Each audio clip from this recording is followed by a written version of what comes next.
Hello, everybody. Welcome to today's meeting. I'm going to give everybody a few more seconds to get settled in front of our computers. Thank you for joining me today. We're going to go ahead and get started in a few seconds. All right. Hello, everybody. My name is Miss Salinas. I am the principal at Idea Owassa Academy, and it's a pleasure to see everybody again. We're going to go ahead and start with our meeting for today. Our meeting today is going to be on improving our professional learning communities at the campus. So we're going to be going over PLCs, Professional Learning Communities at Idea Owassa Academy. Now, everybody should have gotten a sheet of paper that says agenda on it. We're going to go over the rest of the materials in a bit. So this is our agenda for today's presentation. We're going to go ahead and start off with a video about the power of professional learning communities. So if you don't know what a professional learning community is, don't worry. We're going to go ahead and review that today and review a lot of other things about our new protocols and new guidelines that I'll be implementing into our school year this year. After our video, we're going to have a quick Think, Pair, Share. This is an opportunity for you guys to share with your partners about any experience that you've had with PLCs, if you have never had an experience, what you think it might be. And then we're going to go ahead and dive into what they are, a little literature about what it is, why we should conduct the PLCs, and the steps that we're going to take to conduct our PLCs this year. We're going to go over all of our new guidelines and goals and groups for this year and our new PLC schedule. So we're going to have a brand new PLC schedule that we're going to be following this year, and we're going to go into what group you fall under, when you're going to have PLCs, and what you're going to contribute into your PLC sessions. Okay. Towards the end, we're going to have an opportunity to practice our PLCs with a partner and kind of go more into what a PLC should feel like, sound like, and what kind of feedback you should be receiving and giving. Okay. Please make sure that you have the following materials. Everybody should have the agenda, which we just went over. We should have the Idea Owassa Academy PLC schedule. We should have the Idea Owassa Academy PLC groups, and we should have the new PLC rubric for this school year. So please make sure that you have all 4 of those pages. If you do not, please raise up your hand, and I will make sure that somebody sends it out to you so we can follow along during the presentation. Okay, we're going to go ahead and get started with this wonderful video. It's a wonderful video that I found that truly shows you what professional learning communities are and kind of gives you a background of what we're going to be doing and focusing on this year. So for those of you who've never heard of a PLC community, this is your chance to learn about it, okay?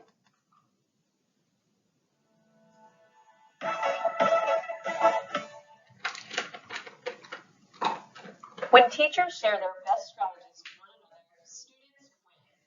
This holds true in all types of schools, regardless of how or student population. For this reason, most schools have adopted professional learning communities, so teachers accelerate content and curriculum for teaching. By sharing strategies, resources, and learning teachers create learning opportunities for students to curriculum and subject knowledge. PLCs give you the opportunity to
All right, so that was a wonderful video that gives you a little bit more information about what PLCs are.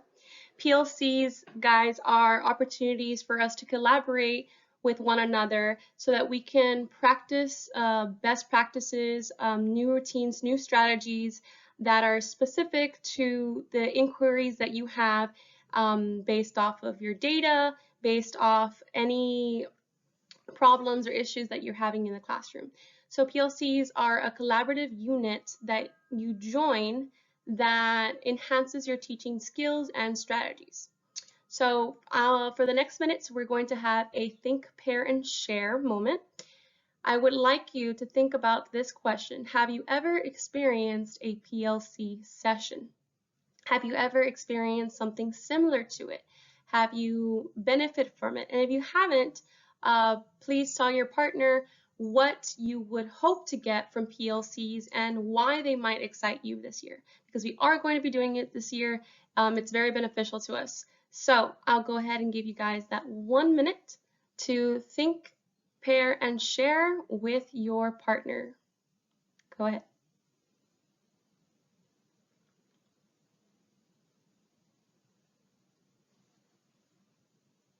Okay. All right, guys, the minute is up. I heard a lot of really good conversations. I really, truly appreciate that you guys are sharing. Would anybody like to share what their experiences are? We'll go ahead and take a minute to do that.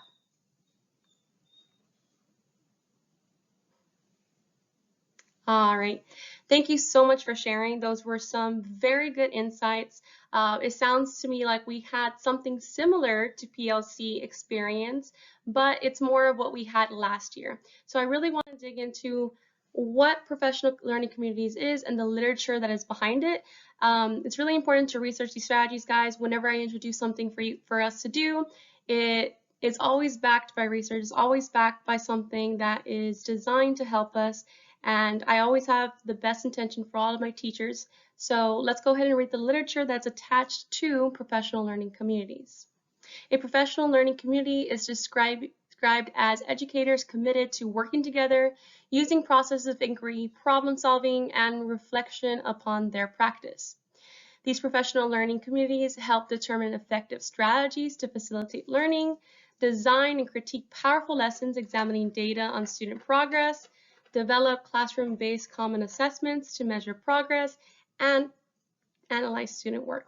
So as you can see, when you are collaborating with your peers, you do have a set goal in mind. You have set expectations for these PLCs because they do help you not only talk about effective strategies, but you can design your own powerful lessons based off the feedback that you're getting and the data that you're getting, and you're allowing other teachers to look at your data, and it's really just getting another person's point of view, somebody who might have experienced something that you haven't, and you are going to be giving feedback to them as well. So why should we conduct PLCs? So why should we conduct PLCs at IDEO OWASA? There's a reason why I want to implement it this year. And a majority of the reasons are these 5 reasons that are in front of you. Classroom teachers discover and reflect. As teachers, we tend to hold off on a lot of collaboration because of the crazy work ethic that you have, the scheduling, the amount of workload that you already have. So I want to make sure that I'm creating opportunities for you to reflect with another, because you might have some seed of knowledge that can help one another, and you might benefit from a PLC. Data collection is school specific. We're going to talk about our school specific goals. So with PLCs, you choose goals that are aligned to your school goals and what you expect to accomplish at the end of the year. PLCs also give teacher autonomy. Not only do I want to create a space for you guys to conduct PLCs, but I want you guys to learn those and lead those sessions. I want you guys to take control of your own learning. I want to encourage that just like we do our students, and I want to give you all of the tools that you need to facilitate a PLC, to benefit from it and continue using it on even when you're not in our scheduled PLC session. PLCs don't need to only be conducted in the new guidelines that we have. So I want you guys to take a little bit of it home with you, a little bit of it to any other class that you're ever going to be in, any grade level. That way you have that piece of knowledge, you have that structure, you have that rigor that can help you in the future. PD is student-centered, and it's the culture of collaboration. So our PLCs and all of our sessions are going to be student-centered. It's based off what students are giving you, how they're reacting to your lessons, what you can do to help them, and of course, it's all about collaborating with your peers. So let's go ahead and dive into the steps to implement a PLC. So we have 5 steps that we're going to be talking about today, and this is the base of the PLC that we're going to have at IDEO OWASM.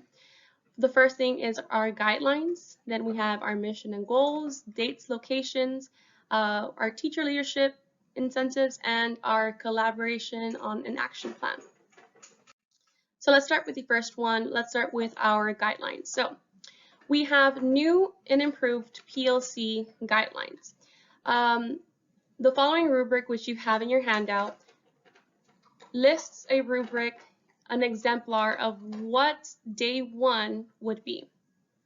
So we are going to have 2 days throughout the week that we're going to be having PLCs, okay?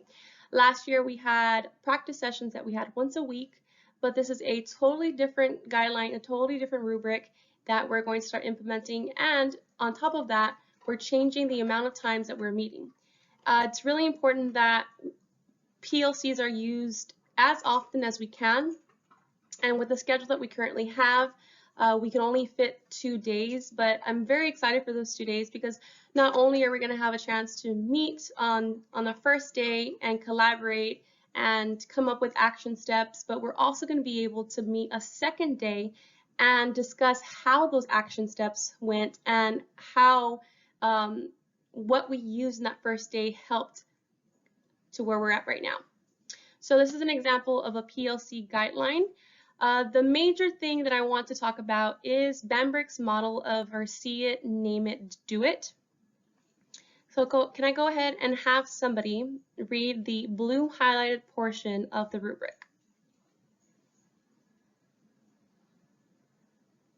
Let me have Stephen.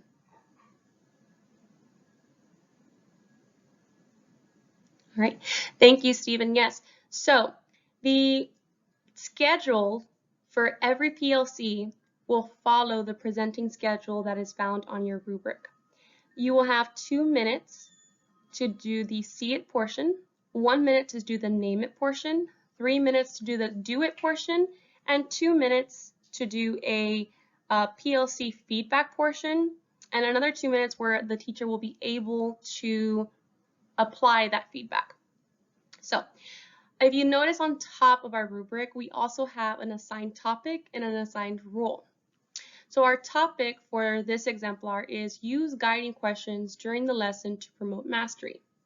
Now, our topics are going to change every week. They're going to be scheduled. Your administrators who will be in charge of making sure that everybody has their rubrics printed out for that day and will be sitting in all PLCs from now on. We'll be printing these out, and they're going to have the topic, the roles, and the presenting schedule already done for you. So, for example, for this portion, our topic is use guiding questions during the lesson to promote mastery. The roles are as follows. We have Ms. Bettis with giving insights on the topic, and she is the meeting director. That is her role. We'll talk about that a little bit more later. We have a timekeeper, and we have teacher A, teacher B, and teacher C. So then we go into our presenting schedule. So the first action is see it. So the meeting director, which in this case would be Ms. Bettis, is in charge of facilitating the session. Although our administrators are going to be there, our APIs are going to be there sitting down on the session, they will not be led by our APIs. You are in charge of leading the whole session if you are the meeting director. Our roles will be changing every session, so everybody's going to have a chance to be the meeting director or be teacher A, the timekeeper, whatever the rubric might entail for that specific week. Okay, so as a meeting director, the first portion of Banbrick's model is See It. You will always start it with this sentence stem. Today we will be reviewing, and then you're going to talk about the topic at hand. And then you're going to say, let's talk about how that may look. Let's discuss. So it is your job to start a conversation. So for the first 2 minutes of the meeting, you are starting a conversation on how do you use guided questions in your past experiences? How would you use it? How can it be beneficial in the lesson that's coming up tomorrow? Then you're going to go into the name it portion, where the meeting director is going to speak to teacher A, which is going to be the first presenter, and she's going to ask her to name what she's going to be doing. Based on what you discussed today, what action step will you be targeting during your mock lesson? So teacher A is going to be naming what exactly she's going to be doing. For example, if we're talking about using guiding questions, and during our conversation, someone told me, you know what, during the lesson, I like to put sentence stems on the board, and that usually helps them communicate clearly, and I can guide them through the lesson like that. So if I was teacher A, I would tell the meeting director and all of my colleagues, so, well, for my mock lesson today, I'm going to focus on making sentence stems that will relate to my lesson tomorrow. Okay, so then you can move on to the do it portion. This is where the teacher A is going to present her mock lesson using the procedure that she named a minute ago. After that, you have 2 minutes where the teachers are going to provide feedback, and then afterwards, the teacher A will have an opportunity to implement that feedback. Okay, during a regular PLC day, you are going to have 10 minutes per teacher, and there will always be 3 teachers that are presenting. So those roles will change, but that is how the PLC schedule will run. There's going to be 2 days, as mentioned, for this rubric. Day 2 will always be an opportunity for you to bring back data and show how what we discussed on day 1 helped you pick up your scores. You're going to bring assessments for your colleagues to analyze. This is the time where during the See It portion, they're going to talk to you. You know, I noticed that during the test they didn't highlight this, and I think that's why they didn't pass. So you're analyzing each other's data on top of everything else. You're analyzing the data, you're providing feedback on the action step that was implemented after day 1. So that's something brand new that we're doing when we have our second day. And then afterwards, you're going to have the teacher name what she's going to be doing to fix it. You're going to have 4 minutes to do that, and then she will have a 2-minute run through of actually fixing it. Let's talk about our goals for PLCs. Number 2, our goals and our mission. So our goals at IDEO WASA Academy, as always, is to get a 90, 60, 30 in reading, math, and science for all daily do nows, daily exit tickets, quarterly end of module exams, and yearly STAR exams. We know, guys, how important every single quiz, every single test is in the overall scheme of things. We know how a failed do now can contribute to a failed question in the STAR exam. So we really need to make sure that our goal is that we get 96 to 30 on all assignments that we give. Okay, so as mentioned, we are going to have 2 days now for PLCs, but we're also going to change our groups. So our new PLC groups are the following. If you are a science and social studies teacher from kinder to 5th grade, you will be in one group together.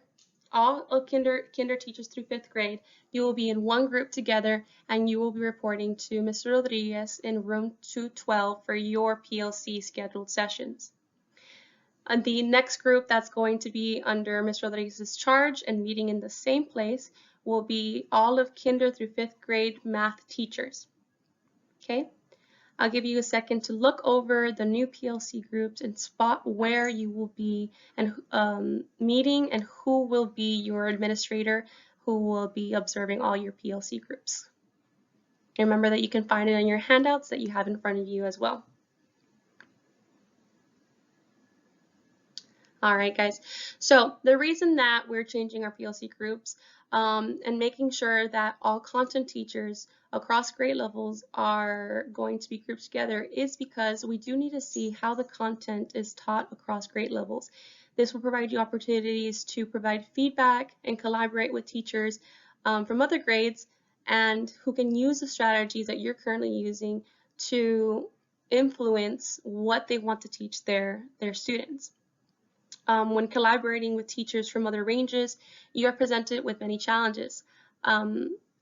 So when you are with teachers of the same grade level but not the same content, you risk the possibility of not getting enough information that can help you out.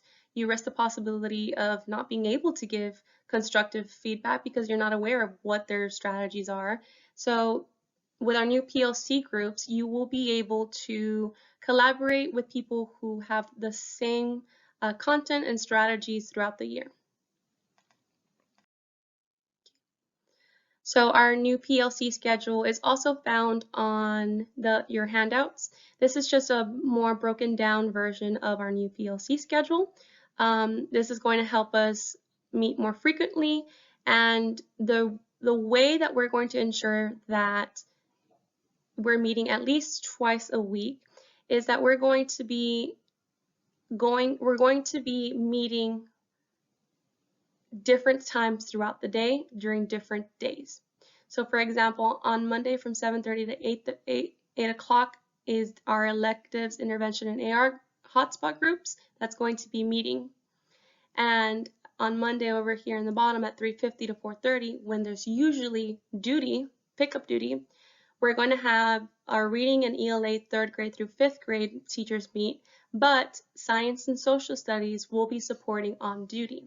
So it's going to be really important that you know who is going to be supporting you. That way we can meet outside of our conference periods. So the main thing that I wanted to accomplish with this new schedule is making sure that we're not taking away from your conference period anymore. Your conference period is your time to work. It's time to make copies. I realize how much of a workload you have, so I wanted to make sure that I looked at the schedule and I made a schedule that can utilize any time that we have extra throughout the day for these PLC sessions. I didn't want to take time away from you, and I didn't want you to stay after school or arrive early. But it's really, really important that you pay attention to who you are supporting, when you are supporting, and you know when your scheduled PLC is. Okay, so our new PLC roles are located on the top. We talked about it a little bit in the beginning. We will have a meeting director, and this is going to promote teacher leadership, guys.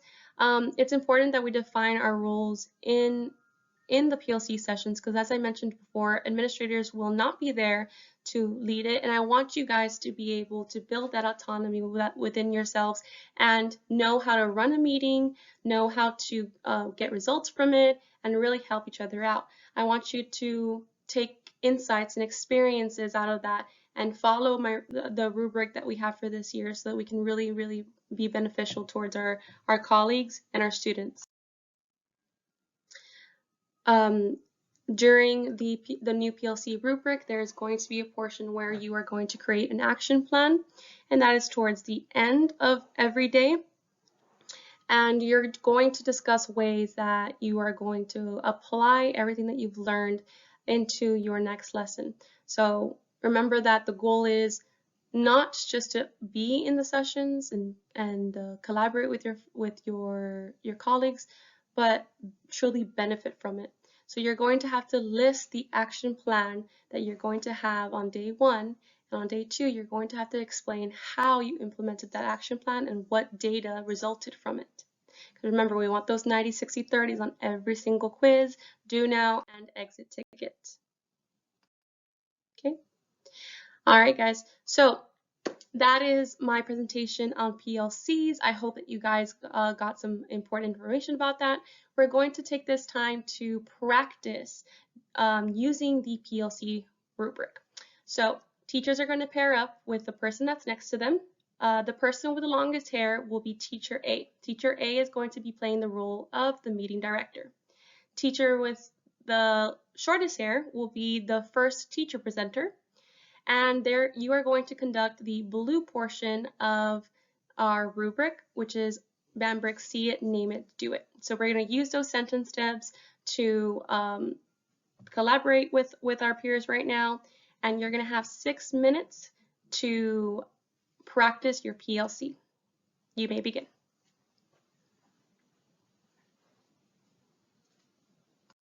All right, guys, I'm going to open up. I heard some really good PLC conversations. I heard a lot of people using the rubric and the sentence stems. Remember, those sentence stems are going to be in your PLC rubric every single day, every week. So you will always know how to help your colleagues. I'm going to open up the floor to any questions, any feedback, any reflections. How do you guys feel about this new system put in place? I'm going to give you guys 2 minutes to share. And raise up your hand if you want to share with everybody else. All right, guys, I really, truly hope that you implement these PLCs faithfully throughout the year. I want to hear the feedback. I want to see it's actually working. Remember that my goal is always to ensure that you have everything that you need to get student achievement, and you have everything you need to keep growing as a teacher, okay? If you have any other questions, please feel free to reach out to me. I hope that you enjoyed this session, and I really, really am looking forward to dropping in on those PLC conversations as well and seeing how it's benefiting you guys. All right, guys, bye.